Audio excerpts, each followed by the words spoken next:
El otro día vi un hermoso automóvil Ferrari y en su parachoques tenía una calcomanía con la siguiente frase: el que gana es el que tiene los mejores juguetes al final de la vida.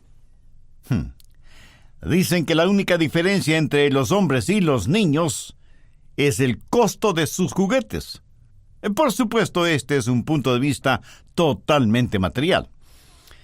Note que la mayoría de las cosas que la gente considera necesaria para la buena vida, ninguna de ellas tiene una cualidad moral. Y cuando en la Biblia encontramos referencias a la buena vida, está hablando de una característica moral, porque eso también es el fruto del Espíritu. Veamos Miqueas 6:8. Oh hombre, Él te ha declarado lo que es bueno. ¿Y qué pide Jehová de ti? Solamente hacer justicia y amar misericordia y humillarte ante Dios. Entonces, si la genuina buena vida tiene una cualidad moral, si la practicamos, si ese es nuestro estilo de vida, nuestra vida será una buena vida, ¿no le parece? Al respecto, quiero que veamos 3 puntos muy importantes. Primero, las razones. ¿Por qué debemos ser buenos? ¿Tenemos alguna obligación para ser buenos? Alrededor nuestro, lo que menos hay son personas buenas. Así que, ¿por qué ser bueno? Alguna vez una jovencita me dijo: Pastor Rogers, parece que es casi imposible conseguir una cita con algún muchacho decente, a menos que dejemos de ser puras. Las chicas que no tienen ningún parámetro moral o espiritual, esas son las más populares entre los muchachos. Triste, pero esa es la verdad. Y más de un hombre de negocios me ha dicho: Pastor, yo quiero manejar mis negocios de acuerdo a principios morales y éticos, pero si no hago ciertas pequeñas concesiones, si no me hago el que no veo ciertas cosas, si no hago lo que se considera políticamente correcto, aunque moralmente sea incorrecto, pues no podré tener éxito en mis negocios, no haré ninguna ganancia. Las grandes ganancias las tienen los que no hacen lo correcto necesariamente, ni manejan sus negocios de acuerdo a la palabra de Dios. Triste, pero absolutamente real. Los estudiantes en escuelas y colegios dicen que los más populares no son necesariamente los mejores estudiantes y que, por lo tanto, no vale la pena el ser bueno. Escúcheme. No se deje llevar por lo que dice la mayoría. Por lo general, las mayorías están equivocadas. Vale la pena el ser bueno. ¿Por qué? Primero, por razones internas. Usted no tendrá paz interior, tranquilidad interior, hasta que interiormente tenga una bondad intrínseca. Usted se conoce usted mismo. Puede engañar a otros, pero no puede en realidad engañarse a usted mismo. Nosotros sabemos quiénes somos. Así que no podemos escapar de nosotros mismos. Aunque nos fuéramos a otra ciudad o a otro país, siempre estaremos con nosotros mismos. Nuestra sombra siempre estará con nosotros, aunque solo la podamos ver cuando haya luz. Siendo solo un jovencito, en alguna parte leí las siguientes palabras que me impresionaron. ¿Tienes que vivir contigo mismo? Por eso debes aprender a conocerte y con el pasar del tiempo tener la capacidad de mirarte y evaluarte honestamente. Mientras el sol se oculta, no te quedes pensando en lo que pudiste haber hecho y no lo hiciste. Mírate a ti mismo con los ojos de una buena conciencia. Bien, vayamos al libro de los Hechos por un momento y veamos lo que sucedió en la vida del apóstol Pablo cuando fue llevado frente al concilio acusado de predicar el evangelio del Señor Jesucristo. En esos tiempos eso era un asunto muy serio. Pero le acusaron además de varias otras cosas y había la posibilidad de que no solo permaneciera en la cárcel, sino de que perdiera la vida. Hechos 23, desde el verso 1. Entonces Pablo, mirando fijamente al concilio, dijo: Varones hermanos, yo con toda buena conciencia he vivido delante de Dios hasta el día de hoy. ¿Qué es una buena conciencia? Hechos 24:16 dice: y por eso procuro tener una conciencia sin ofensa ante Dios, y ante los hombres. Eso, mi amigo, es una buena conciencia. Una conciencia que no ofende a Dios ni a los hombres. Al respecto, un gran siervo de Dios dijo lo siguiente: una buena conciencia es la libertad interior y seguridad espiritual de saber que uno es transparente delante de todos y que nadie podrá acusarle de haber causado un mal. Una buena conciencia es el saber que si usted me conociera como yo mismo me conozco, aún así me respetaría. A veces me pregunto, si la gente me conociera como Dios me conoce, ¿me escucharía?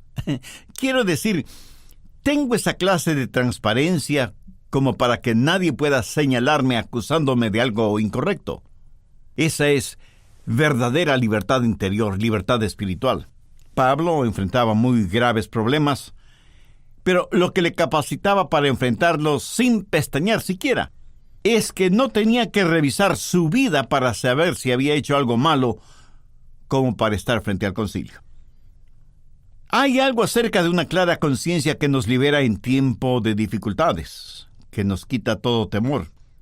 Por el contrario, una mala conciencia siempre nos causará temor, miedo. ¿Por qué? Porque nuestra conciencia es la primera en acusarnos. Cuando Dios caminaba en el jardín del Edén con Adán y Eva, y ellos desobedecieron y pecaron, ¿qué es lo que hicieron? Trataron de esconderse de Dios porque habían contaminado su conciencia. Y en vez de tener comunión con Dios, procuraron esconderse de Dios. ¿Sabe por qué algunas personas no quieren ir a la iglesia? ¿Sabe por qué muchas personas no leen la Biblia o por qué no oran? Porque tienen una conciencia que ha ofendido a Dios. La conciencia es como un juez interno que Dios ha puesto en nosotros, que nos acusa o nos exonera. No puede obligarle a usted a hacer el bien, pero sí le dice lo que es bueno y lo que es malo. Y cuando su conciencia tiene razón, usted tendrá extraordinaria libertad.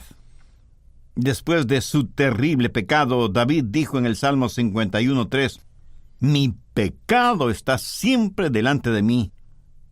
¿Puede imaginarse lo que habrá sido para David el vivir de esa manera, sabiendo que había pecado y que ese pecado resonaba constantemente en su conciencia? ¿Cuántos sabían de su pecado? Cuando dos personas en su palacio hablaban confidencialmente, él no sabía si estaban hablando de él, criticándole, burlándose, condenándole. Una buena conciencia hará por usted lo que ninguna medicina puede hacer: darle paz, tranquilidad.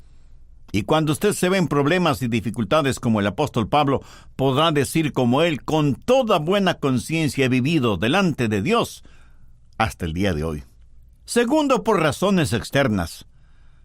Nuestras vidas influencian en los demás, para bien o para mal. Veamos 1 Corintios 8:13. Por lo cual, si la comida le es a mi hermano ocasión de caer, no comeré carne jamás, para no poner tropiezo a mi hermano. ¿Qué quiere decir Pablo? En otras palabras, él dice: yo no quiero hacer nada que sea causa de que otra persona tropiece. Diariamente sabemos por las noticias en radio y televisión las cosas horribles que suceden entre prominentes figuras religiosas. Eso literalmente contrista mi corazón hasta las lágrimas y siento una verdadera angustia interior. Yo francamente preferiría morir antes que ser una deshonra para la causa de Cristo. Cuando un árbol gigantesco cae en el bosque, no solo cae ese árbol, sino que en su caída va destrozando todos los árboles más pequeños que están en su camino, y esa es una terrible tragedia. Haga la aplicación espiritual respectiva y entenderá por qué tengo mi corazón quebrantado. ¿Por qué ser buenos? Porque ni vivimos ni morimos para nosotros mismos. Para alguien, usted es el mejor o el peor cristiano que conoce. Usted es la única Biblia que está leyendo otra gente.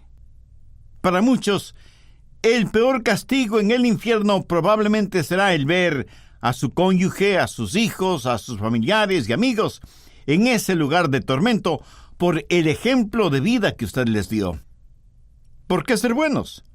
Por razones internas, por razones externas y tercero, por razones divinas. Hay un Dios que desde su gloria nos mira. ¡Qué gozo el tener una conciencia que no es una ofensa hacia ese Dios! Cierto, hay tiempos cuando nos desviamos, cuando nos enfriamos espiritualmente, cuando las cosas que hacemos por el Señor parece que están reemplazando a ese Señor al que servimos. No sé de usted, pero a mí me ha pasado eso. Y entonces me dedico a estudiar más intensamente la palabra de Dios, a pedir el consejo de hermanos más maduros en la fe, aunque geográficamente estén distantes de mí. Y me humillo delante de Dios, y le entrego a Él mi salud, mi familia, mi trabajo, y le digo, amado Dios, si hay algo que no he rendido a ti, revélamelo. Y siento como si la luz de Dios me cubriera, y que nada separa mi alma de la presencia de Dios. Y esa es más que suficiente buena razón para ser bueno. Así que, primero, ese es el propósito de la bondad. Segundo, el problema con la bondad. Francamente, mi amigo, el problema es que nosotros no somos buenos. Mire lo que dice Romanos 3:12. No hay quien haga lo bueno. No hay ni siquiera uno. Y alguien me dice por ahí, pero pastor, yo doy para los pobres, yo dono sangre para la Cruz Roja, yo hago esto y eso y aquello. Pues mire lo que dice Isaías. Todos nosotros somos como suciedad, y todas nuestras justicias como trapos de inmundicia. ¿Cómo sabemos que eso es verdad? Pues lea los periódicos, mire las noticias en la televisión, observe lo que sucede a su alrededor, vea el comportamiento de sus hijos. Es más, vea honestamente su propio comportamiento. Y si no le gusta lo que ve en usted mismo, menos le gusta a Dios. Pero no por eso Dios deja de amarle. La experiencia demuestra que podemos ser mentirosos y egoístas, y nadie tiene que enseñarnos a hacerlo. Somos así por naturaleza. A veces algunas personas como que deciden ser buenas. Veamos Jeremías 13:23. Mudará el etíope su piel, y el leopardo sus manchas. Eso significa que si un etíope puede cambiar el color de su piel, o un leopardo cambiar sus manchas, entonces nosotros, que estamos acostumbrados a hacer lo malo, podemos hacer lo bueno. No por nosotros mismos. Se necesita alguien sumamente poderoso para hacerlo, y solo hay un Dios todopoderoso. Tercero, el camino hacia la bondad. Veamos Romanos 7:18. Esta es una declaración de Pablo y dice, yo sé que en mí, esto es, en mi carne, no mora el bien, porque el querer el bien está en mí, pero no el hacerlo. ¿No ha tenido usted esa experiencia alguna vez? Ahora, cuando Pablo menciona la carne, no está haciendo referencia a la piel, los huesos, los músculos, los nervios, etcétera, etcétera, de nuestro cuerpo. Él se refiere a nuestra naturaleza adánica, que en la Biblia se la identifica como la carne. Y Pablo dice que en su naturaleza no existe nada bueno. Verso 19. Porque no hago el bien que quiero, sino el mal que no quiero, eso hago. Y si hago lo que no quiero, ya no lo hago yo, sino el pecado que mora en mí. Así que, queriendo yo hacer el bien, hallo esta ley, que el mal está en mí. ¿Se identifica a alguno de ustedes con esa situación? Y si usted me dice que no, con todo respeto le digo que usted es un mentiroso. ¿Cuántas veces se ha dicho, quiero hacer el bien, voy a hacer lo bueno, nunca más haré lo malo? Y al minuto siguiente, hace todo lo contrario de todo eso. El capítulo 7 de Romanos es un tremendo capítulo que muestra cómo el fruto del Espíritu trabajará en su vida y se transformará en la verdad que le dará esa transparencia, esa conciencia carente de ofensa hacia Dios o los hombres. Pablo pone en evidencia una interesante verdad que por lo general no nos gusta reconocerla. De manera que ya no soy yo quien hace aquello, sino el pecado que mora en mí. Pablo dice que su naturaleza adánica le empuja a hacer las cosas malas que él sabe que son malas y no quiere hacerlas. Pero en él, en su interior, hay algo horrible y espantoso que se llama pecado y vive una verdadera guerra espiritual.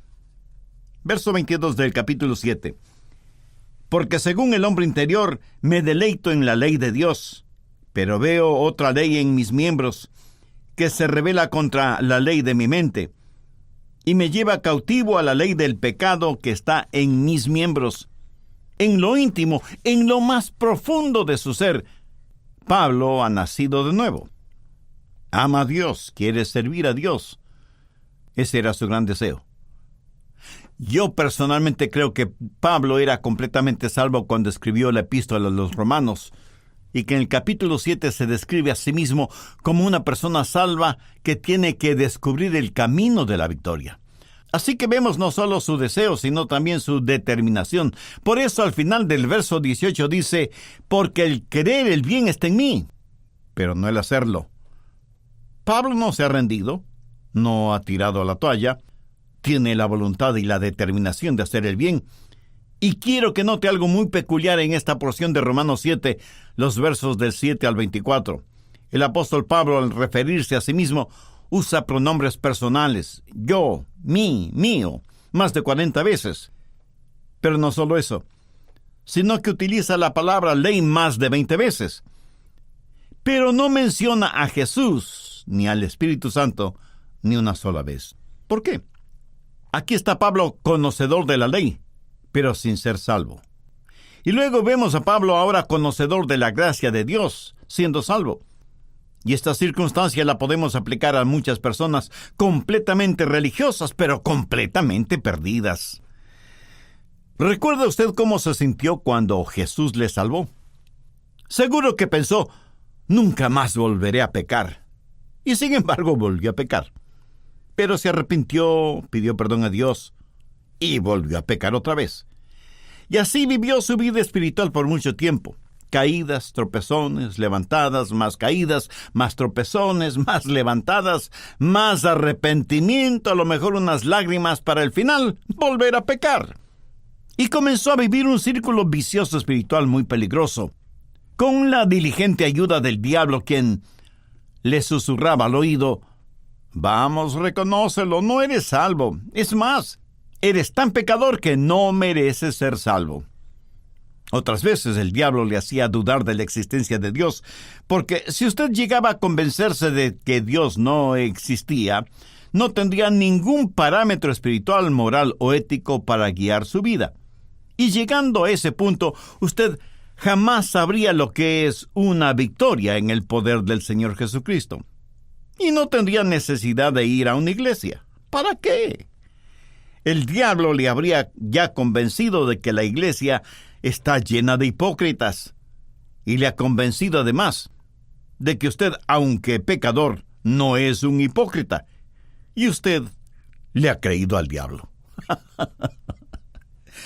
Y se vuelve un apóstata, destruyendo su comunión con Dios y descarriado de la voluntad de Dios. Pablo llegó hasta el punto de la desesperación espiritual. Sienta la angustia del apóstol cuando dijo, miserable de mí, ¿quién me librará de este cuerpo de muerte? ¿Sabe lo que sucede con muchas personas?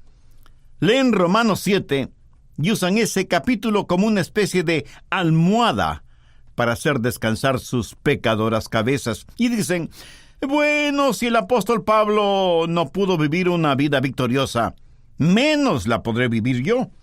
Así que mejor me acostumbro a vivir con mi pecado. Escúcheme. El apóstol Pablo no se acostumbró a vivir con el pecado. Su experiencia no terminó con el capítulo 7 de Romanos. Siguió con el capítulo 8, describiendo la vida en el Espíritu. Usted no debe detenerse ni acampar en el capítulo 7. No es el lugar para sentarse o buscar una almohada para descansar. Pablo no solamente tuvo el deseo y la determinación que le guiaron a verse tal y como era, un miserable pecador. ¿Sabe que muchos de nosotros, aun siendo creyentes, necesitamos llegar a ese punto para darnos cuenta que por nosotros mismos, aunque seamos religiosos, no somos buenos? Y que debemos levantar nuestros brazos hacia el cielo con un profundo dolor en nuestro corazón y con ardientes lágrimas en nuestros ojos y exclamar: «Miserable de mí, ¿quién me librará de este cuerpo de muerte?». Permítame relatar algo que no es fácil ni decirlo ni escucharlo, pero no por eso deja de ser verdad. Algunos eruditos bíblicos dicen que aquí Pablo está haciendo referencia a una de las más irónicas y bárbaras formas de castigo en esos tiempos, impuestas sobre un asesino. Cuando un hombre mataba a otro, tomaban el cuerpo del asesinado y lo amarraban al cuerpo del asesino, pies con pies, manos con manos, rostro con rostro. Así que el hombre vivo, el asesino, llevaba el cuerpo de su víctima. Al pasar de los días, el cuerpo muerto se iba descomponiendo, pudriéndose, y esa podredumbre y putrefacción iba carcomiendo poco a poco el cuerpo vivo del asesino, hasta provocarle la muerte. Por eso los eruditos dicen que Pablo está haciendo referencia a esa terrible forma de castigo cuando dice: «Miserable de mí, ¿quién me librará de este cuerpo de muerte?». Lo que está diciendo el apóstol es: ¿quién podrá librarme de este cuerpo corrompido que lo llevo a todas partes? ¿Quién podrá librarme de esta carne putrefacta que está contaminando y carcomiendo mi cuerpo? Mi amigo, esto no suena como un hombre que ha hecho de Romanos 7 su almohada para pecar. Aquí está un hombre que tiene un deseo, un hombre que tiene una determinación y que finalmente llega al punto de la desesperación. Y sabe que Dios quiere traerle a usted hasta ese punto. ¿Sabe cuál es el mayor problema de todos nosotros? ¿Sabe lo que la mayoría de nosotros pensamos? Nuestro problema no es que pensemos que somos demasiado débiles. Todo lo contrario. Nuestro problema es que pensamos que somos demasiado fuertes, que podemos hacerlo por nosotros mismos. Podemos cumplir con la ley de Dios. Y tratamos de cumplirla una y otra vez, y una vez más, y otra vez, y otra vez más. Y muchas veces fracasamos miserablemente. Pablo tuvo que llegar al punto que le obligó a exclamar: «Miserable de mí, ¿quién me librará de este cuerpo de muerte?». Note que Pablo no dice «¿qué me librará?», sino «¿quién me librará?». La respuesta a esta trascendente pregunta está en el verso 25. «Gracias doy a Dios por Jesucristo nuestro Señor». Pablo aprendió que la bondad no es el trabajo de la carne. Él dijo: «Yo sé que en mí, esto es en mi carne, no mora el bien». La bondad es el fruto del Espíritu. Cuando usted deja Romanos capítulo 7 y entra en el capítulo 8, es como ir de la oscuridad a la luz, es como pasar de la noche al día, como pasar del frío al calor. En el capítulo 8 son prevalentes las palabras Espíritu y Jesucristo, o Cristo Jesús. Veamos Romanos 8:2. «Porque la ley del Espíritu de vida en Cristo Jesús me ha librado de la ley del pecado y de la muerte». En uno de mis viajes tuve el agradable placer de volar en uno de esos aviones gigantescos. Creo que les llaman Jumbo Jets, 747 o 757, cosa por el estilo. Pueden llevar más pasajeros que los que una iglesia pequeña tiene miembros. Esos aviones son realmente pesados. Si a eso se aumenta el peso de los pasajeros, el peso de las maletas y el peso de la carga que llevan, uno no puede dejar de admirarse y asombrarse de cómo esa monstruosidad metálica puede volar y mantenerse en el aire. Y ahí estaba en la pista esta maravilla del ingenio, de la tecnología y la capacidad inventiva de los seres humanos. Y ese avión casi silencioso para ser tan grande comienza a rodar por la pista lentamente al principio. Luego va adquiriendo más y más velocidad y de pronto, casi sin sentirlo, estamos ya en el aire. Y cuando alcanza la altitud necesaria, la llaman la altitud de crucero, da la impresión de que ese pesado avión estuviera inmóvil en medio de las nubes. Ahora, quienes saben del asunto dicen que para que esto suceda se combinan dos leyes: la ley de la gravedad y la ley aerodinámica. Ahora, aunque la ley de la gravedad nunca deja de trabajar, es la ley aerodinámica que libera al avión de la influencia de la ley de la gravedad.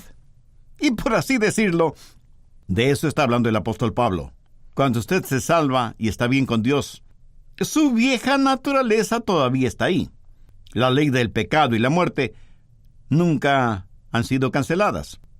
Pero hay una nueva ley. Es la ley de la vida en Cristo Jesús, que nos libera de la ley del pecado. Se cuenta de un hombre que se estaba ahogando en el mar, cerca de una playa. Había muchos otros hombres en la orilla, pero parecía que ninguno sabía nadar o nadie se atrevía a ir en rescate del hombre que se estaba ahogando. De pronto un hombre salió de entre el grupo de mirones y curiosos y le preguntaron: ¿sabe nadar? El hombre respondió afirmativamente. Entonces le pidieron que rescatara al hombre que se estaba ahogando. El hombre respondió que estaba esperando el momento propicio para hacerlo. El que se ahogaba ya no salió a la superficie, solo vieron el brazo que poco a poco fue desapareciendo en las aguas. Entonces el que sabía nadar se lanzó al mar, y después de algunos minutos regresó alando al hombre que se había estado ahogando, quien después de algunos minutos recuperó el conocimiento y poniéndose de pie se alejó de la playa. Pero de entre las muchas personas que habían observado todo este incidente, un hombre se acercó al hombre que había rescatado al que se ahogaba y le dijo: «Nunca he visto a nadie tan cruel como usted. ¿Por qué esperó hasta que ese pobre hombre casi se ahogara? ¿Qué mérito hubiera sido si lo que rescataba era un cadáver?» Y el hombre le contestó: «Mi amigo, hay algo que parece que ni usted ni los demás entienden. Yo no soy un nadador fuerte. A duras penas puedo nadar para salvarme a mí mismo. Si yo hubiera ido a rescatar a ese hombre mientras él tenía fuerzas, en su desesperación él se hubiera aferrado a mí, impidiéndome cualquier movimiento, y nos hubiéramos ahogado los dos. Por eso tuve que esperar hasta que él no ofreciera ninguna resistencia física. Entonces fue relativamente fácil para mí el salvarle». Mi amigo, qué extraordinaria lección, ¿no le parece? Puede ver la aplicación espiritual. Estamos ahogándonos en el furioso mar del pecado, y mientras más luchamos por salvarnos nosotros mismos, más rápido nos hundimos. Necesitamos que otra persona nos salve, y es Jesús quien viene a rescatarnos. Pero no podrá hacerlo mientras nosotros estemos batallando y luchando, y creyendo que podemos hacerlo por nuestro propio esfuerzo. Cuando nos abandonemos completamente en sus brazos, Él nos salvará. El problema con muchos de nosotros no es que somos débiles, sino que creemos que somos fuertes. Peleamos, batallamos, luchamos, en vez de permanecer quietos y confiar completamente en el Señor Jesús. Ahora, suponga que cuando está viajando en ese enorme avión del cual hice referencia hace unos instantes, suponga que yo me hubiera aburrido y debido a ese aburrimiento decidí que necesitaba un poco de aire fresco. ¿Qué hubiera pasado si abría la puerta del avión? Que debido a la ley de la gravedad, todos hubiéramos sido succionados hacia el exterior del avión. Y ya puede imaginarse la tragedia, ¿verdad? Mientras usted esté en Cristo Jesús, la ley del Espíritu de vida en Jesucristo le libera de la ley del pecado y de la muerte. En la actualidad a mucha gente le gustaría tener la experiencia de ser liberados del pecado y erradicar de una vez y para siempre nuestra naturaleza pecaminosa. Y como quieren conseguir esto por su propio esfuerzo, Dios no lo permite. ¿Por qué? Porque Dios quiere y es imperativo que para conseguir eso usted habite en el Señor Jesucristo. Por lo tanto, usted nunca tendrá la experiencia de un verdadero descanso, de una verdadera libertad espiritual, hasta que tenga una relación personal con Jesucristo. Pablo dice que lo había tratado, pero no pudo hacerlo, hasta cuando la ley del Espíritu de vida en Cristo Jesús le dio la libertad de la ley del pecado y de la muerte. Y así vemos el deseo de Pablo, la determinación de Pablo y la desesperación de Pablo, y como corolario de todo esto, la liberación de Pablo. Pero note que para que Pablo llegara a este punto, tuvo que reconocer y decir: y yo sé que en mí, esto es, en mi carne, no mora el bien, porque el querer el bien está en mí, pero no el hacerlo. Anote al margen Gálatas 5, en donde Pablo menciona la obra de la carne. En el verso 22 dice: mas el fruto del Espíritu es amor, gozo, paz, paciencia, benignidad, bondad. ¿Sabe usted cómo ser bueno? Veamos lo que dice Filipenses 2:13. Porque Dios es el que en vosotros produce así el querer como el hacer, por su buena voluntad. ¿Qué quiere decir esto? Que Dios le dé el deseo y la dinámica, tanto y en cuanto usted permanezca en Cristo. El fruto del Espíritu es bondad. Aunque ya lo he mencionado en otros mensajes, permítame decir lo siguiente. Lo mejor que se puede decir de usted en su epitafio es: fue un buen esposo, o padre, o amigo, lleno del Espíritu Santo. O fue una buena esposa, madre y amiga, llena del Espíritu Santo. Si usted no está lleno del Espíritu Santo, ¿cómo podría entender y menos estar lleno de bondad? Sí, sé que usted ha tratado y está tratando de ser bueno o buena, pero escúcheme atentamente. Deje de tratar de ser bueno. Comience a confiar. Ni usted, ni yo, por nosotros mismos, podemos ser buenos.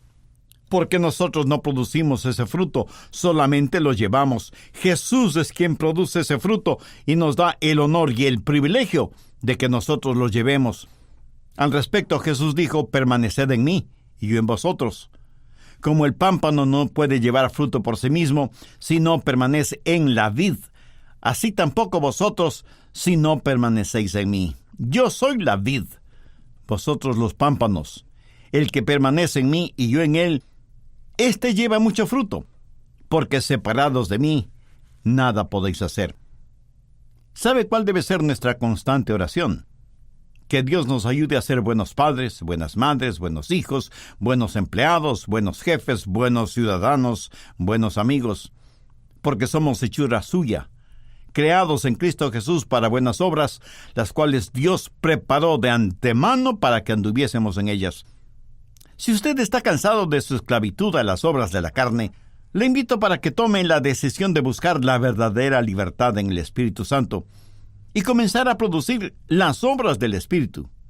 Si ese es el sincero deseo de su corazón, ore conmigo la siguiente sencilla oración. Mi oración le servirá de guía, pero usted ore con sus propias palabras. Dios siempre escuchará su oración. Dios Todopoderoso, eterno, humillado me acerco a ti en busca de tu gracia y misericordia.